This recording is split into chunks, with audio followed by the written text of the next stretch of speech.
Thanks, everybody. Welcome to Build. I'm your host, Ricky Kemler. Our next movie takes one of the greatest American movie stars of all time, who we're used to seeing battle villains with elite skills, and puts him in a scenario where he seems to lack most skills necessary to rise to the occasion. Keanu Reeves stars as a diamond trader stuck in a place with dangerous men, beautiful women, and without any John Wickian abilities. Let's take a look at a clip from Siberia.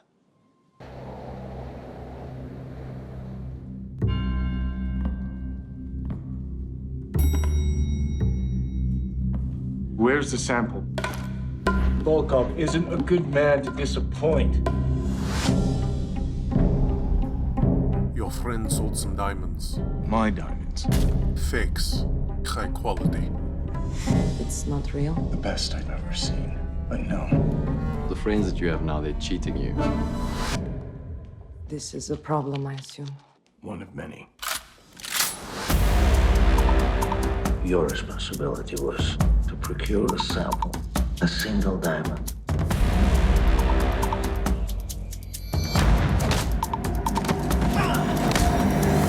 Go home now, before it's too late. You're in some sort of trouble, I think.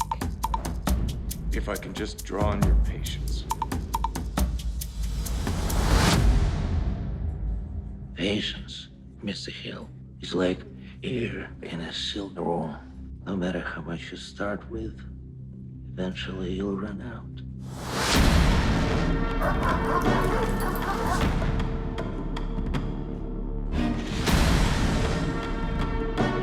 Come on in. Let's do business. The diamonds are good.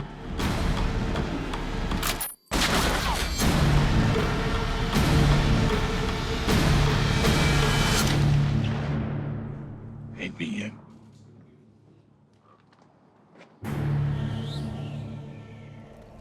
You swear loyalty by becoming blood brothers. So if we're not brothers, maybe we're not friends either. Everybody, please welcome from Siberia, director Matthew Ross, Anna Ularu, and Pasha Lychnikoff. Hey, guys. Hello. Congratulations on the film. I love it. I love Keanu Reeves so much. And I think he's one of the great American movie stars that we have. I think the camera eats up his face like nobody else. He can do really no wrong on camera. You turn it on and it's just like you just want to watch him. And he's very reserved, and you still have to kind of work to get something out of him as a viewer, which is something you want from a movie star a lot of the time.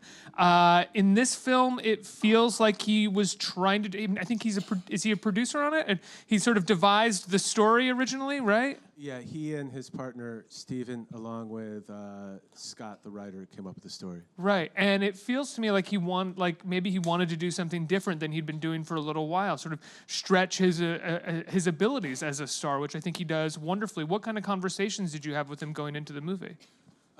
Well, I mean, obviously Keanu is the best, if not among the best, sort of physical film actors of all time, but I think there's a quality to him that's very underseen and sometimes underappreciated, which is his vulnerability, his quietness, his intimate moments. And that's something he was interested in exploring and something that I was interested in exploring. So we wanted to play with genre a little bit, put him in some territory in which, you know, there is a genre aspect to it, but also tell a love story as well. And peel the onion a little bit on Keanu as a performer. And I think I'm so proud of what he did in this film. I think it's just tremendous.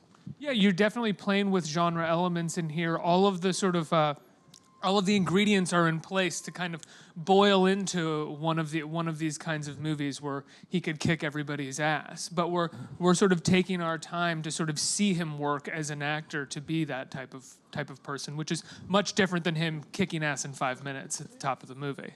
Yeah, I mean, I think the John Wick movies are terrific, and the Matrix movies are terrific, and were we to try to compete with those movies, we would fail because they do what they do so well. One of the mantras throughout the pre-production of this movie and the making of this movie was that this is not, one of those films. We're doing something different. So how does that mantra help when you're making this film? Well, specifically with Keanu, because he's such a perfectionist, as you guys know, he has to get everything perfect. And in this movie, he's a flawed character who's not perfect. So whether it's, it's like, hey man, you're Russia, you don't have to sound like you were born in Moscow. You don't have to, be somebody who's Speaking Russian often. exactly, yeah. And he doesn't have to be somebody who is, born with a rifle in his bed and can, take apart a gun blindfolded. Like, he uses a gun and he speaks Russian and he works with diamonds, which are, the specifics of that are actually much more difficult than they look. That's the one thing he had to be the expert at. Everything else, it was, he was doing his best. He was a real man caught in extreme circumstances, as opposed to like this superstar person caught in circumstances where he was familiar. This is a movie about Keanu's character going into very unfamiliar territory, both emotionally as well as physically in terms of his safety. And we wanted to explore how we reacted to that. I think, and you sort of tapped into this at the beginning of this conversation when you talked about his vulnerability. One of the things that we love about him when he does play those extraordinary superhero type people who can take care of any situation, no matter how crazy it is that he still is able to ground it as an actor, and we still feel like he is kind of a gateway and very, very relatable. So if you strip away some of those extraordinary abilities that he has, he is a very, very grounded presence on screen. Yeah, absolutely. And obviously we need the right cast to surround himself with to do that. And both Anna's character, Katya, and Pasha's character, Boris, make him vulnerable in ways that he wasn't expected to be. One's sort of Katya's character really forces him to face himself and the choices that he's made in his own life, in his own personal life up to this point. And Boris is somebody who he hasn't dealt with before, who's a character of a lot of ingenuity and a lot of who's a very threatening man. And dealing with Boris is something that he's not familiar with either. Are you a threatening guy? You seem fairly nice. I think so. Why do you think you play threatening very well? I have no idea. I think it's somewhere inside of me, somewhere. Do you enjoy playing threatening? A lot. Yeah, I bet. It looks like a lot of fun. It looks like you relish it. Yes, thank you. Yeah. Anna, what was it like working with Keanu and developing this relationship with him and being the one who is the kind of catalyst for his vulnerability in the film? Well, first of all, it was an honor and an absolute pleasure, and I want to thank Matt and Keanu for picking me. And then it was actually a beautiful, almost like a theater experience, because we talked so much. Like, we got into these discussions about each character's hubris, for example, and we got very technical about everything, and it was just so much fun to, sit for hours after a long day and just talk about the next scenes and discuss where our characters were going, which is great. You sort of have to for a movie like this. You have to. This sort of, the heart of the film is is their love story. Yeah. And there's nothing cliche about either of them in this relationship. Like, I used to make this joke at the beginning of, in pre-production, I said, guys, if you wanted like this gorgeous kind of model Russian woman and you got like a low-voiced tank of a Romanian woman, it's not going to be, it's not going to be that kind of love interest. And I thought it's great that you have this character who was so well written and so strong. And I always thought it's interesting to have someone who loves another person despite all of their shortcomings. This resilience of hers and her steadfastness and how she chooses him every time and winds up not hating him and being his sidekick, being kind of like a Bonnie and Clyde kind of situation in this whole mad world. I just felt really interesting playing that. Did you feel intimidated at all about working with Keanu or meeting him? He's been here once, and I will say I meet actors and whatever movie stars all the time. He was like one of the few where I was like, fucking Keanu Reeves is here, man. That's pretty cool. Was I intimidated? I was not at all. You were absolutely fearless. I was 100% fearless. Quite. Although I wouldn't describe you as a tank, but Quite. I wasn't intimidated at all. It was just like instant friendship, and he is the best partner the best co-star anyone can ask for. He is generous, and he's funny, and he's just someone you'd love to spend a day with and shoot and make beautiful scenes and come out of them going, this was like good theater. And we were Agreed. Yeah, he's an incredible. Everybody's heard stories about what an amazing guy he is. Sort of how generous he is with his crew, how generous he is as a human being, how down to earth he is. Like all of those stories are 100% true, and then some. and then a lot more, yeah. And then a lot more than that. He's a really extraordinary guy. As a performer, as a professional, and also as a person. And he was also a producer on this film. And he really, this is a difficult film to make. It's a hard film to categorize. I think people who are looking for a cookie cutter kind of movie might be left scratching their heads a little bit, but that's what we wanted, and that's something that Keanu really... It's a movie that works on its ambiguities. Exactly. I would say both stylistically and narratively. Yes, that was certainly the plan. And Keanu embraced that fully and cut the films back. But, he's just such a professional. He's so well prepared. Like, he would come in, to any scene with the Russian dialect, with his coach, just perfectionist. You're never going to find anybody harder on himself than Keanu because he wants to get it right. And that level of dedication, I think, was quite infectious. Not just to me and the department heads and the leading actors, but throughout, from top to bottom on the crew. I mean, that guy, he comes to work. He doesn't come to mess around. Pasha, you play, for all intents and purposes, the villain of the film, the nemesis. But I think in order keep stressing it, right, on that. Yeah. Well, the only way to make that the only way to make that work is to give that character more than just being the villain, more than just being evil. How do you do that when you have someone who's doing such deplorable things? Well, actually, I'm thinking as not playing a villain, playing a good father and a husband, very dashing, loving, man. And so you think about the character the way that he thinks about himself. I think, I always go opposite. Plus, well, here we have a director who you see as a nicest guy, yeah? And then, he has something in him which still nice, very nice guy, but he has this... This is going to lead to a behind-the-scenes story. Yeah, it's not behind the scenes, it's how I develop the character, Of course, you imagine the biography of this person, who he was during the 90s. That was a tough era, and for Russia, it just broke up out of Soviet Union. And a lot of mobsters was on the street, and somehow we're in 2018, and he survived that era. Obviously, dude is tough. Obviously, dude is cunning, buffling. Yet there is something else in between, and that's his human side.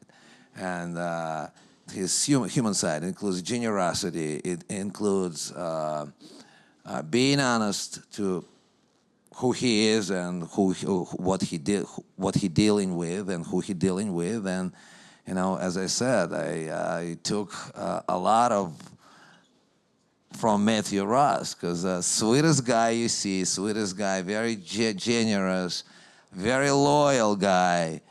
I mean, brilliant director. Yet you see that dude is tough as a nail. So I transformed that to my character as well, and that's what we ended up with. Your character's also Pleasure's all mine, dude.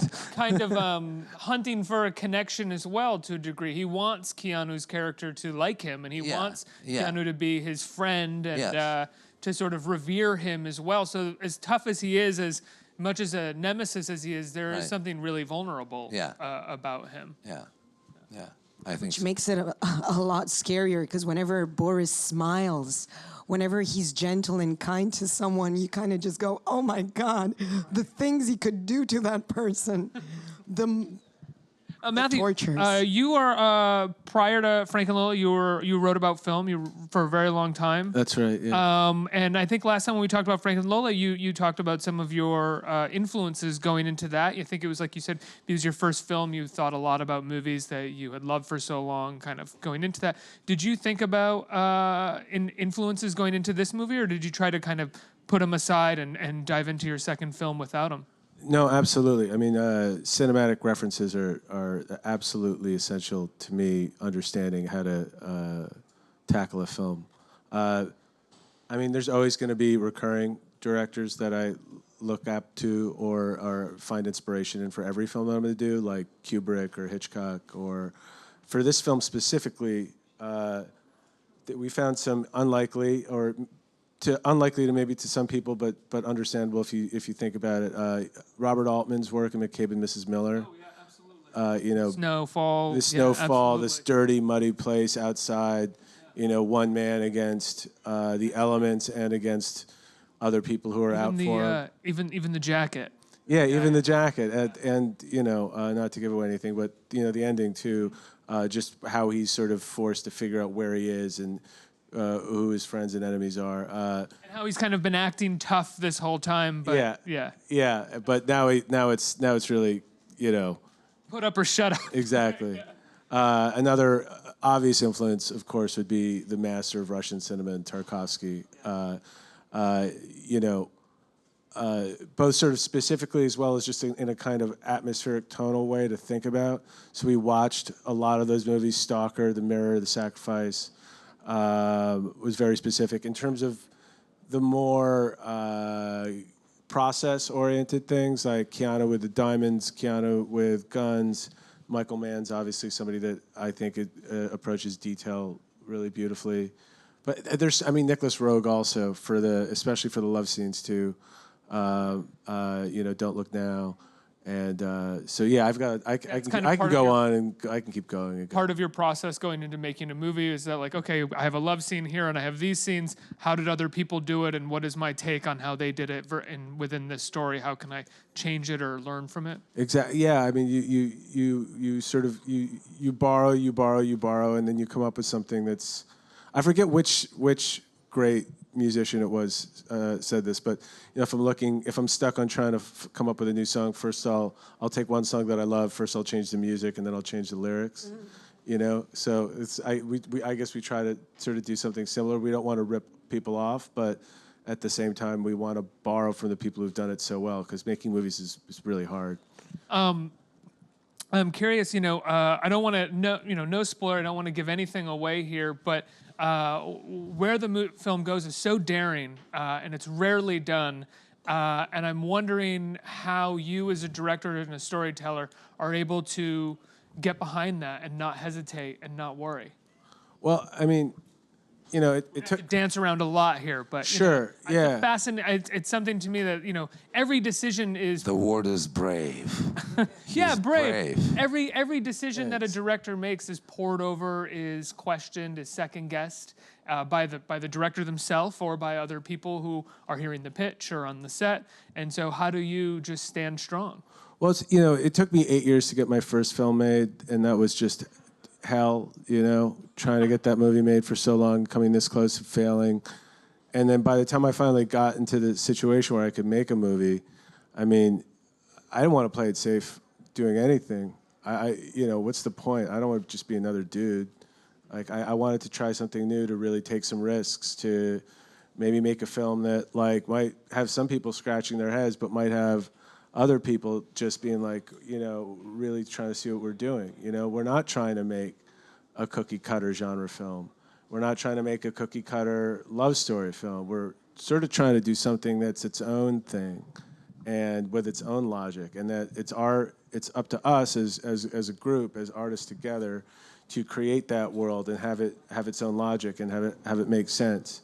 And it's my job to communicate what that world is to all these people, and also take all the new ideas that are coming from all these beautiful, talented people that I'm working with who have ideas that I couldn't come up with on my own, and leave room for those ideas to come into play and to be incorporated into the film. So yeah, I mean, why play it safe, Right. Make a movie that inspired you to wait 8 years, or to make a movie that you would have made 8 years ago if you could have, kind of thing? Yeah, my plan is to make movies that I would have watched as a young would-be filmmaker and said, I want to make movies after watching that movie. Now that might sound like a crazy, arrogant thing to say, but it's really, that's the plan, Otherwise, you lose yourself. Yeah, I don't want to be, yeah. Oh, let's get some questions from our audience. Who's the question? Right here. You, sir. You. Hey, guys. I was wondering for the actors. I was wondering, like, how did you guys prepare for the roles in the film? Because you guys have done a lot of television where you guys could easily, like, flesh out your characters. So I was just wondering, like, for this movie or any other movie, like, how did you guys prepare for your roles? Thank you. I've not done that much television, actually. I just did one show on NBC and was like guest starring. I think a lot of the process and a lot of the background of the character is born before you come on set, but then you have to become as open as possible. You cannot get there with your homework all done and not accept anything else. An actor, especially someone coming from, I think, our school of our part of the world, you are so reliant on the other person. The other person is your focus. The other person is where you get your inspiration and your answers from. You cannot just be your own little world and not communicate. So for me, with this one, it was just learning some Russian, learning pronunciation, and no stunts, and then learning how to drive, which I did not know. And I was kind of like, Keanu kind of dared me. That was pretty funny. He kind of dared me to drive, and I was like, oh yeah, I'm gonna do this. So it was. Did you do well? Can you drive well? I did well. Very quick study. I learned on an old Lada, like something from the 80s, was it? It's like this old Russian car. Stick shift. Everything was Stick wrong. shift, probably, yeah. Yeah, stick shift, and he couldn't get. It was fun. I call that my stunt training on this film, because that car is just against humanity, but lovely. So, and of course, a lot of discussions, which I think is essential, with Matt, with Keanu, with Pasha, with everyone that came in, and we have a beautiful cast. Everyone in this film is so talented and wonderful. So thank you. Yeah, I think you can only be as good as your partner is, because you take it from him, and it's like a playing ping pong. He gave me, I gave him, and that's how it works. And staying in the moment. I mean, of course, homework is a homework. You can't come on a set without any homework. But being open and available to improvise, take it from the director what he wants, from your partners what they want, and kind of playing with it, improvising it. That's what brings, I don't know. I've done good and not good. You're gonna be the judges, but that's what I did. And exactly, coming from the same old school. The old school of acting. Yeah, the old school of acting. Stanislavski school of acting. Yeah. He's rolling in his grave now, I think we have time for one more. Hi, our final question is gonna... How are you, man? How's it How going? are you doing? Our final question is gonna come from an online viewer. Stacy wants to know, since you've said there's been many great stories about Keanu Reeves, what are your memorable ones from set? Ours? Yes. I think when we were shooting, Saved us, man. when we were shooting in Winnipeg, he just we were there for a long time, and it's a wonderful place, but it's not St. Petersburg, and we were just sitting there having the same lunch that we'd had, I think, for like every day for the last few weeks, and he just looked at Anna and I, and he was like, one day when we're in Russia, he's like, I'm taking out the card. We're going to get champagne, caviar. Bucket of caviar. A bucket of caviar. And we're just going to eat until we can't eat anymore and drink until we can't drink anymore. Then we did it. Did you really? Yeah. We did. It was so much fun. We were like, go away movie diet. Hello. Yeah, a little private room at this beautiful Russian restaurant, and we had a great time. So Keanu is really the greatest guy. He is Pretty much, yeah. I have a Absolutely. great story about him, and I'll keep it short. But I think that was one of my favorite moments as an actress forever, and I've been doing this for 24 long years. We were in St. Petersburg, our last day of shoot, and there was this one scene which is essential, and kind of didn't know how to do it, tinker with it, whatever. And we just had this moment because he's very. He works out everything in like inches and how a car should be parked, and he's absolutely amazing like that. And so we had this one thing where we didn't really know what was going on. So we put our scripts down. We just looked at each other and said, "You want to just do this? Yeah, let's just do something. What are we doing? I don't know. Let's just do something." And I think It's in the movie. It's in the movie. It's in the movie. We had no idea, but I think we had gotten to that level of. We knew our characters. Yeah. And it was just like, you want to do it? Let's just do it. Let's see what happens. Guys were like, what are you doing? We don't know. We'll see. But it's beautiful. You got one, Pasha? Yeah, what I learned from him, he is a man from little details. And I remember when we were shooting that scene, and he was so uncomfortable with a chair, he was like, doing this and that. And then I said, what's going on? And he said, I gotta get comfortable somehow, because otherwise I won't be able to play that scene, Finally, he found that comfort zone. And then, that was extra. So what I was trying to say, the dude is full of little things, little movements. And they're not that obvious, but eventually when they're all coming together, it just looks fabulous on the scene, and that's what I learned from him. Yeah. I will say that's something that as a viewer you get from his performances as well, especially something like this where the little things aren't made up of fight choreography. They're made up of very, very minuscule ideas about performance Right. that pull you in much more in a much more atmospheric way, I would say, than sort of big performance ideas. It's all very minuscule and Yeah. detailed what he does.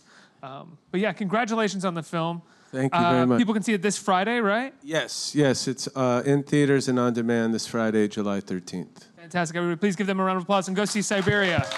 Thank you, guys. Thank you, guys.